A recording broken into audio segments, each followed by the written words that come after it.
આપણે કોઈ પણ કામની શરૂઆત કરીએ તો તેની પાછળ અમુક ઉદ્દેશ્ય કે ઓબ્જેક્ટિવ તે રહેલા હોય છે. તેનાથી આપણને આપણી સફળતા કે નિષ્ફળતા તો તેના વિશે સમજૂતી મેળવી શકીએ. આપણે ધારણા કરી શકીએ, આપણે પૂર્વાનુમાન કરી શકીએ કે ભવિષ્યમાં હું સફળ થઈશ કે નિષ્ફળ થઈશ.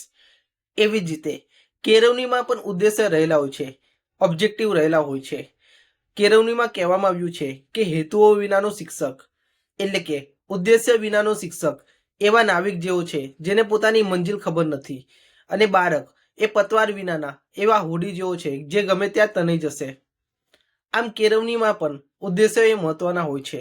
આમ આપણે કેળવણી તો તેના ઉદ્દેશ્યોનો સ્વરૂપ કેવો હોય તો તેના વિશે સમજૂતી મેળવી લઈએ. કેળવણી એ હંમેશા પરિવર્તનશીલ હોવી જોઈએ. કેળવણી ક્યારેક જડ ન હોઈ શકે, સ્થિતિચુસ્ત ન હોઈ શકે. સમય અનુસારના સંજોગો અનુસાર વ્યક્તિ અને સમાજથી કેળવણીનું સ્વરૂપ એ બદલાતું હોવું જોઈએ. એવી જ રીતે કેળવણીના ઉદ્દેશ્યો તો તેને ક્યારેક પણ આપણે અગાઉથી નક્કી ન કરી શકીએ. સંભવિત છે કે ભવિષ્યમાં તે બદલાઈ પણ શકે. જો તમને આ વિડીયો ઇન્ફોર્મેટિવ લાગ્યો હોય તો આપણી ચેનલની વિઝિટ કરજો. ગુજરાત યુનિવર્સિટી બીએડ વિશે આપણે અભ્યાસ કરાવીએ છીએ. જતાં પહેલાં વિડીયોને લાઇક, કોમેન્ટ ને શેર કરતા જજો. જય હિન્દ, જય ભારત.